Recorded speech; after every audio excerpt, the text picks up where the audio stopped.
Welcome back, everyone. The next story we're going to talk about is a sensitive subject, but very important. Investigators are trying to find out exactly who was present when a woman was raped aboard a commuter train in the Philadelphia suburbs last week. Upper Darby Township police initially said that a group of passengers watched and even recorded the assault without ever calling for help. But yesterday, the Delaware County District Attorney said that that's not the whole story. He says the assault actually occurred over a 40-minute period where various passengers were getting on and off the train. So he told reporters that, quote, people get off and on at every single stop. That doesn't mean when they get on, they see people interacting that they know a rape is occurring. Now, a suspect is in custody in that attack. He has a court hearing scheduled for Monday. And although the circumstances of this case have changed somewhat, it brought up an interesting question. What is, and more importantly, should our individual responsibility be when witnessing a crime happening? Well, back with us now to discuss what many call the bystander effect is BNC legal contributor Paul Henderson. Also joining us is psychologist and mental health expert Dr. Jeff Gardere. Welcome to both of you. Brilliant minds you are both, so feel free to jump in. But I want to go through all of this first. The question we asked our viewers is that we know that so far prosecutors pursuing this case don't anticipate charging fellow passengers for not intervening. So what we did, we simply asked viewers if they agreed with that decision.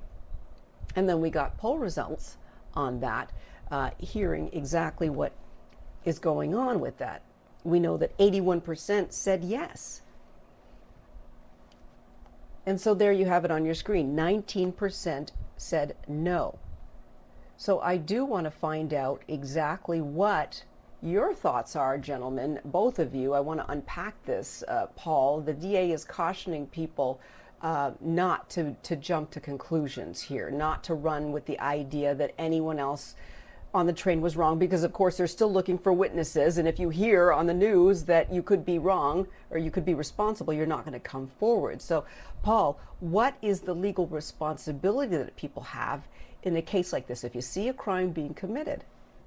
Well, you raised the issue appropriately, and this is exactly why they're saying that we're not looking to charge these people, because they do want to use those folks as witnesses, and people may hesitate to come forward and testify or hesitate to give information, even anonymously, if they feel like they could be held liable. To me, this issue is one that you have to look at, and the question is whether or not there is a legal responsibility and or a community responsibility. And I think to answer that, you have to unpack what the law has or what the law uses to evaluate behavior in a case like this, where essentially you are being a good Samaritan. And from a legal perspective, there are two different pathways. There's a criminal pathway and a civil pathway. The law is silent on criminal evaluation because it's specific intent. So if you act criminally, you can always be held liable criminally, and that has nothing to do with you acting as a good Samaritan. The real issue is sometimes this comes up for civil protections. So for example, if you take action to help someone, you may end up being liable if you hurt them. Let's say you're moving someone or you try to intervene, and because of what you did, the other person gets shot or more injured or damaged in some way. Many states have what are called Good Samaritan laws to protect you from being held civilly liable. To me, this is a philosophical issue that doesn't fit the analysis of the law. And so morally, yes, you would have an obligation to engage and to help someone, but legally, that's questionable. But Paul, I, I I want to agree with clarify though, Paul. what about the issue? Jeff, let me just clarify this real quick before we move further. What about the whole idea of the people filming the assault? Because if that's happening, does that change things? Can you be charged, Paul? That's what I'm wondering, for recording an attack with and not helping in any way. Oh, so it depends. Like if you are just recording, no, you can be a bad person morally, but you can't be held liable criminally. You can't be held liable civilly for something like that. The issue is you can trigger some liability sometimes in the states that don't have these protections if you take action, and those actions end up exposing you and or the other person or third party even to more danger because of the action that you've taken. And while we encourage people to use their recordings in some instances. Say, for example, you see law enforcement doing something you think is questionable or inappropriate. And we talked about those boundaries and the limitations before in terms of what is appropriate and what isn't appropriate. And I think that's a very important conversation. There's a real shift in whether or not you're recording something that you think is entertainment that's going to end up on World Star or something, whether or not you should have acted to prevent something from happening. Again, I think that's a moral issue and not a legal issue for the reasons that we just talked about. So, Dr. Gardere, what I want to ask you then is about what they said, that the assault reportedly took place over the course of 40 minutes. We know people were getting on and off the train, but then the DA says it's possible that people may not have understood what they were seeing. What do you make of that? Is that possible?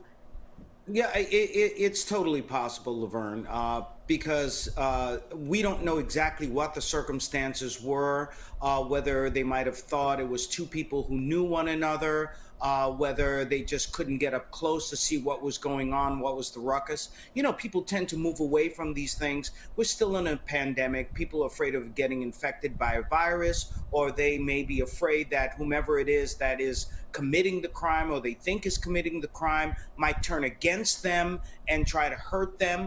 But I think we're seeing two things here, and this is part of the bystander effect, and I think everyone really needs to understand that. One is this diffusion of responsibility, and that means that the more people there are around you, the less personal responsibility we tend to take, right? And then the other part is social influence, which means that the individuals monitor the behavior of those people around them to determine how to act. So the more people that are there, the more dangerous this can be with regard to someone not reporting what's going on. And I just want to make this the one little point here, that a lot of people have been holding up cameras to record what's going on as a form of evidence. So it may not be just a thing of being voyeurs here or trying to get some sort of a thrill, but they might have been doing it just to get this evidence so that they can turn that over. But we don't know what's going on with those videos at this particular time. Okay, so there's many factors at play in this case, or any time that we're out in public. So talk about the kinds of concerns that go through people's minds. You just mentioned they may be worried that somebody may try and turn against you. So what should you do then if you're on a train or somewhere and you see something crazy happening? How do you handle it?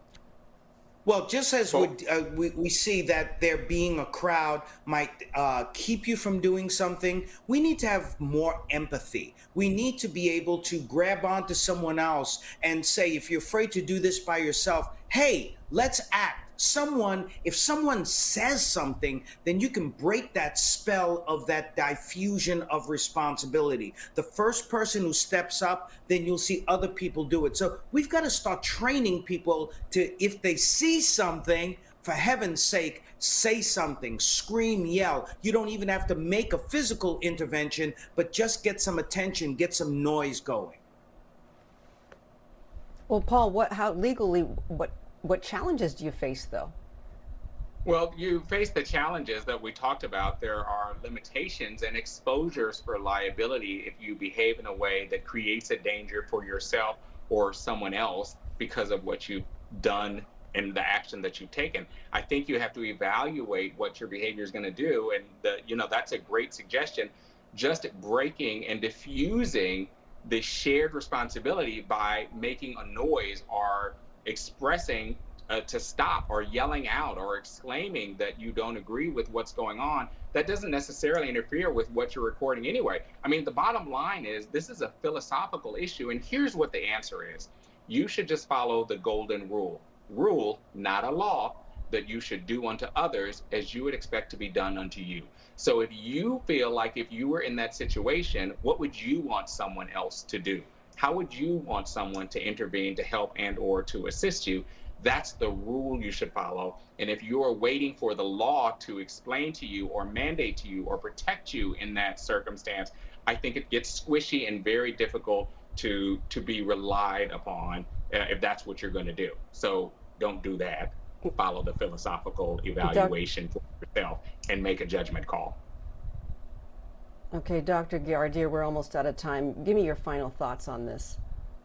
Well, I agree with Paul wholeheartedly that we do need to start taking individual responsibility. And by doing that, we certainly go on our own morality and not what the laws are. And that's the most important thing. We have to be brothers and sisters in this world and help one another and have that empathy. That's the most important thing. All right. Thanks to both of you, BNC legal contributor Paul Henderson and psychologist Dr. Jeff Gardere. We appreciate you joining us tonight on Making the Case.